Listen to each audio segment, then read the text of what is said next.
নমস্কার। ব্রেকিং বাংলায় আপনাদের স্বাগত। আমি জয়ন্ত মজুমদার।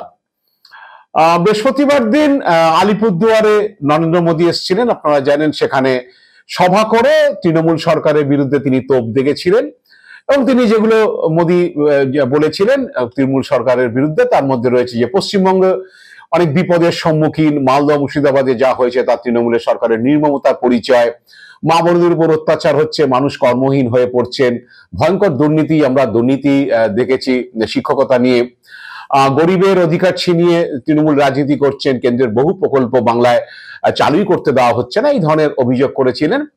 তো প্রধানমন্ত্রী বক্তব্য শেষের প্রায় সঙ্গে সঙ্গেই বলা চলে পাল্টা মমতা বন্দ্যোপাধ্যায় হচ্ছে তার জবাব দিয়েছেন তৃণমূল সরকারের তরফ থেকে। মমতা বলেছেন যে আমরা সিঁদুরকে সম্মান করি, আপনি সিঁদুরকে অসম্মান করছেন। এত বড় নেতা আপনি, যে আমেরিকার কথা এক সেকেন্ডে চুপ, আবার বলছেন দেশ রক্ষা করবেন। অশান্তি লাগাতে ওস্তাদ বিজেপি, এবং হচ্ছে বাংলার মা বোনেরা যে আত্মসম্মান নিয়ে বাঁচেন সেটা উত্তরপ্রদেশ, গুজরাট, অসমে হয়। রাজ্য 1,75,000 কোটি টাকা পায় আপনার কাছে, সেটা নিয়ে কথা বলুন। তো নরেন্দ্র মোদীরা জানেন যে উন্নয়ন নিয়ে বা হচ্ছে সরকারের দুর্নীতি যাই নিয়েই আক্রমণ করা হোক না কেন তৃণমূল পাল্টা হচ্ছে বিজেপির বিরুদ্ধে সে আক্রমণ করবে। উন্নয়নের প্রশ্ন বা বিভিন্ন প্রশ্নে তৃণমূল কেন্দ্রীয় বঞ্চনার কথা বলবে, 100 দিনের কাজের টাকা আটকে রাখা, আবাস যোজনার টাকা আটকে রাখা, এসব নিয়ে বলবে, বা বাংলার বকেয়া নিয়ে বলবে, এবং অন্য রাজ্যের সঙ্গে তুলনা করে যে পশ্চিমবঙ্গকে কিভাবে বঞ্চনা করাচ্ছে সে প্রশ্ন নিশ্চিতভাবেই তুলবে। কারণ এই ডেভেলপমেন্টের প্রশ্ন আসলেই প্লাস মমতা বন্দ্যোপাধ্যায় এখানে যেসব সামাজিক প্রকল্প করছে সেগুলো নিয়ে কথা বলবে, এবং হচ্ছে অরাজকতা বা অন্য কিছু প্রশ্ন আসলে সেক্ষেত্রে তৃণমূল পাল্টা বিজেপি শাসিত রাজ্যের উদাহরণ তুলবে, এবং সেক্ষেত্রে কিছু কিছু বিজেপির ক্ষেত্রে সমস্যা হতে পারে। কারণ সেই সব রাজ্যে, কারণ আপনারা জানেন ভারতবর্ষের বিভিন্ন বিজেপি শাসিত রাজ্যেও নানান ধরনের অরাজকতা, মণিপুর টেনিপুরের মতো এসব রয়েছে। তো তৃণমূলকে যে অস্ত্রে ঘায়েল করতে যাবে, সে অস্ত্রে ঘায়েল করতে গেলে তৃণমূলও পাল্টা হচ্ছে বিজেপিকে একই অস্ত্রে হচ্ছে ঘায়েল করার চেষ্টা করবে। এটা চলতে থাকবে। নরেন্দ্র মোদী তোপ দেখেছেন, ভালো কথা। তো সঙ্গে সঙ্গে মমতা বন্দ্যোপাধ্যায় পাল্টা তোপ দেখেছেন। তো অনেকে মনে করছেন যে, বা বিজেপির অন্দরে যেটা খবর, যে এর থেকে বিজেপির কেন্দ্রীয় নেতৃত্ব অনেকটাই মনে করছে সেটা হচ্ছে ধর্ম নিয়ে খেলা বা ধর্মীয় বিভাজন নিয়ে খেলা, এবং ধর্ম নিয়ে খেললে বিজেপির অনেকগুলো সুবিধে আছে। সেই কারণে হয়তো আমরা আগামীকাল অমিত শাহ কলকাতায় আসছেন, আপনারা ইতিমধ্যেই জেনে গেছেন। কাল বেশি রাতে অমিত শাহ আসার কথা, পরশুদিন তার কর্মসূচি আছে, বিএসএফ এর একটি কর্মসূচি আছে, এবং হচ্ছে তিনি নেতাজি ইন্ডোর স্টেডিয়ামে বিজেপির কার্যকর্তাদের সঙ্গে একটি মিটিং এ তিনি থাকবেন, সেখানে তিনি বক্তব্য রাখবেন। এবং বুঝতেই পারছেন যে সামনে নির্বাচন আসছে, মোদীজি সফর হয়ে গেছে, অমিত শাহ সফর, এবার দেখবেন প্রতি মাসেই এরা আসবেন এবং এই বিজেপির কর্মকর্তাদের মিটিং নিয়ে, শীর্ষ নেতৃত্বকে নিয়ে মিটিং করবেন এবং মিডিয়ার সামনে বাংলার যে তৃণমূল সরকারকে আক্রমণ করবে। এটা এখন মোটামুটি ধরে রাখতে পারেন আগামী এপ্রিল মে পর্যন্ত এটা লাগাতার চলবে, যেটা আমরা 21 সালে দেখেছি। এর হচ্ছে কোনো খামতি কিছু হবে না, এটাই মোটামুটি বিজেপি স্ট্র্যাটেজি। তো যেটা জানা যাচ্ছে বিজেপি সূত্রে, যে কেন আমি বলছি যে এই উন্নয়ন, অরাজকতা, দুর্নীতি এসব বললে, তৃণমূলকে আক্রমণ করলে তৃণমূল পাল্টা বিজেপিকে আক্রমণ করবে, তাতে আখেরে খুব একটা ভালো কিছু হবে বলে বিজেপি নেতৃত্ব মনে করছে না। কারণ লোকসভা ভোটে দেখাই গিয়েছিল যেভাবে তৃণমূলকে আক্রমণ করেছে, তৃণমূলও পাল্টা কেন্দ্রীয় বঞ্চনা এসব নিয়ে আক্রমণ করেছে, টাকা আটকে রাখা ইত্যাদি নিয়ে আক্রমণ করেছে। বিজেপি শাসিত রাজ্যে দুর্নীতি, অরাজকতা নিয়েও তারা পাল্টা আক্রমণ করেছে। তো অমিত শাহর সফরসূচিতে একটা জিনিস শোনা গিয়েছে বা জানা গিয়েছে, যে অমিত শাহ নেতাজি ইন্ডোরে মিটিং করার পরে তিনি বিবেকানন্দের বাড়িতে যেতে পারেন এবং সেখানে তিনি সাধুদের সঙ্গে একটি বৈঠক করতে পারেন, মানে সন্ন্যাসীদের সঙ্গে বৈঠক করতে পারেন। আসলে বিষয়টা হচ্ছে যে বিজেপিকে অনেকেই হচ্ছে যে বিশেষ করে তৃণমূল হচ্ছে বহিরাগতদের পার্টি এসব বলে থাকেন, হিন্দি বলের পার্টি। তো বিজেপি একটু বাঙালি হতে চাইছে, সেই কারণে হয়তো অমিত শাহ এটা একটা স্ট্র্যাটেজি হতে পারে, যে কলকাতায় এসছি অনেকদিন বাদে, একটা প্রোগ্রাম কার্যকর্তাদের নিয়ে একটা অনুষ্ঠান হলো বা মিটিং হলো, তারপরে তিনি বিবেকানন্দের বাড়িতে সাধুদের নিয়ে তিনি একটি বৈঠক করবেন বলে জানা গিয়েছে।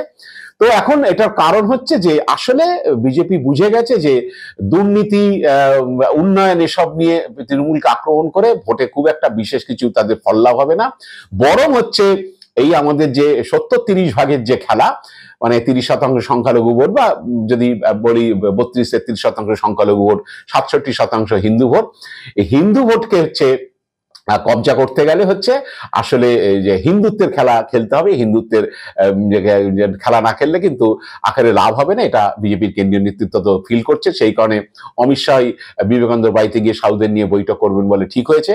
কারণ বিজেপি বুঝে গেছে যে যে ভোটটা তাদের তারা আনতে পারছে না, সেটা একটা অনেকটা ভোট হচ্ছে বামেরা খেয়ে বসে আছে।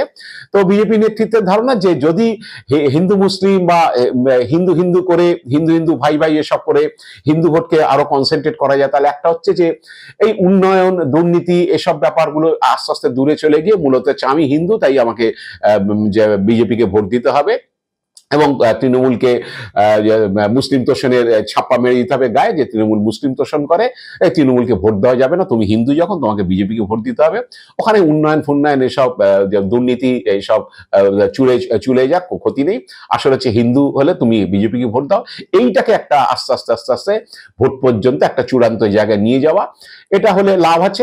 সেকেন্ড হচ্ছে যে বামেরা যে ভোটটা পায় তাতে একটা বড় হিন্দুদের ভোট রয়েছে, তো সেই ভোটটাকে কায়দা করে কবজা করার জন্যই হচ্ছে এটা করা, যে যত হিন্দু মুসলিম এই বিভাজনের কথা বলা হবে তত বামেরা আস্তে আস্তে বামেদের যে ভোটটা যারা দেয় তারা অনেকেই মনে করতে পারে, তাদের মধ্যে যদি মনে করানো যায় যে আপনি হিন্দু তাহলে বিজেপিকে ভোট দিন, কারণ তৃণমূল মুসলিম তোষণ করে, তাহলে বামেদের যত হচ্ছে অপ্রাসঙ্গিক করে দেওয়া যাবে, হিন্দু মুসলিম করলে যত ধর্মীয় বিভাজন হবে বামেরা তত অপ্রাসঙ্গিক হবে, এবং তাতে সেই বামেদের ভোটটা কবজা করে বিজেপি ভোট বাড়তে পারে। এইটা একটা লক্ষ্য, একটা হচ্ছে বামেদের অপ্রাসঙ্গিক করা।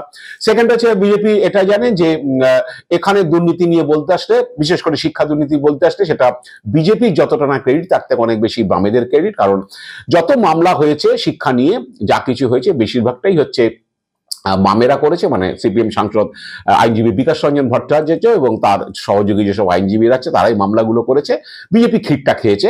তো এখন এইবার এই চাকরি বাতিল থেকে শুরু করে যাবতীয় যা কিছু হয়েছে সিপিএম সেটাকে নিজেদের ক্রেডিট বলে দাবি করে তারা প্রচার করছে, এবং তারা প্রচার করবেও আগামী বিধানসভা ভোট পর্যন্ত।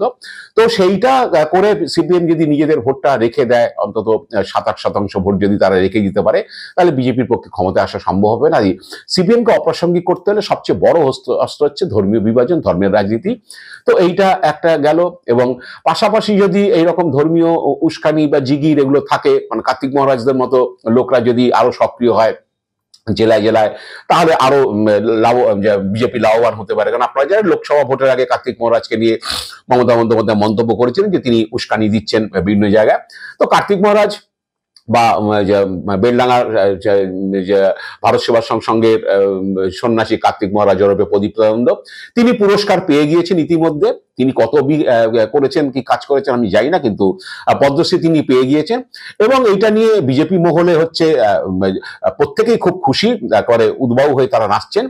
কারণ হচ্ছে কার্তিক মহারাজ সন্ন্যাসী, ভারত সেবা সন্ন্যাসী, কিন্তু কার্যত তিনি যে সমস্ত কথা বলছেন মঞ্চে দাঁড়িয়ে শুভেন্দু অধিকারীর নাম করে, শুভেন্দু অধিকারীকে দিল্লির নেতারা নাকি ভালো করে কাজ করতে দিচ্ছেন না, হাত পা বেঁধে রেখেছেন বিজেপির দিল্লির নেতারা, মানে কার্তিক মহারাজ কার্যত তিনি বলছেন দক্ষিণ 24 পরগনা মঞ্চে দাঁড়িয়ে যে শুভেন্দু অধিকারীকে যদি দিল্লির লোক নেতারা যদি হাত পা বেঁধে রাখে তাহলে বাংলার মতো করে বুঝে নেবে, মানে হাতে ঝান্ডাটা শুধু নেই।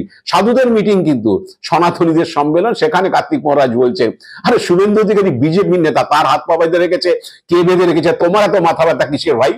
তাকে যদি হাত পা বেঁধে রাখে বাংলার মতো করে বুঝে নেবে। কার্তিক মহারাজ বলছেন হাতে ঝান্ডাটি নিয়ে বলুন, কোনো অসুবিধা নেই, মহারাজের সন্ন্যাসীর গেরুয়াটা ছেড়ে বলুন, কোনো অসুবিধার কিছু নেই। এসব বলছেন মিটিং এ দাঁড়িয়ে, শুধু ঝান্ডা নেওয়াটা তার বাকি আছে। তো যাই হোক, তিনি এখন গেরুয়া পরে বিজেপির ঝান্ডা ছাড়া বিজেপির কাজ করছেন।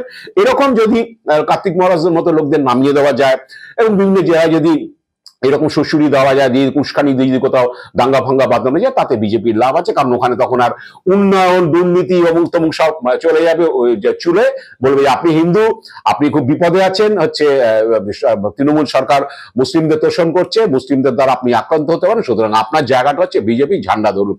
ওইসব নিয়ে কে দুর্নীতি নিয়ে মামলা করেছে, কে কার বিরুদ্ধে লড়াই করেছে, সব চুলে যাক, আসলে হচ্ছে লক্ষ্যটা ওইটা। যাই হোক, অমিত শাহ যদি ইন্ডোরের পরে যদি পার্টির নেতাদের নিয়ে মিটিং করে, যাই না কালকে রাত্রেবেলা এলে হয়তো শীর্ষ নেতাদের নিয়ে বৈঠক করতেও পারে, স্ট্র্যাটেজি মিটিং হতে পারে, অমিত শাহ সাধারণত করে থাকেন। তার থেকে এই সাধুদের বাড়িটারিতে যাওয়া, এটা দুটো, একটা হচ্ছে বিজেপি বাংলার যে সমস্ত সন্ন্যাসী ইয়েরা আছেন, সাধু সন্তরা আছেন, তাদের সঙ্গে বিজেপি একাত্ম হতে চাইছে। আর 2 নম্বর হচ্ছে আসল খেলা হচ্ছে গেরুয়া বর্ষণটাকে সামনে রেখে হিন্দুত্বের খেলা।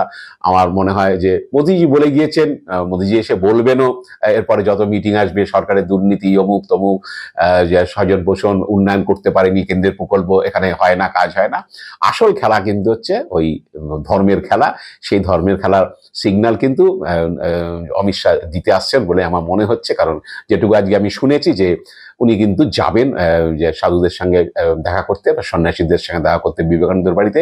দেখা যাক যে বিজেপি এরপরে আরো কত বেশি এই ধরনের সন্ন্যাসী সাধুদের সঙ্গে দেখা করে কেন্দ্রীয় নেতারা নিয়ে আগামী দিনে কিভাবে এগোতে থাকে সেগুলো আমরা লক্ষ্য করবো, নজর রাখবো। আজ এ পর্যন্তই। আপনারা ভালো থাকবেন, সুস্থ থাকবেন। নমস্কার।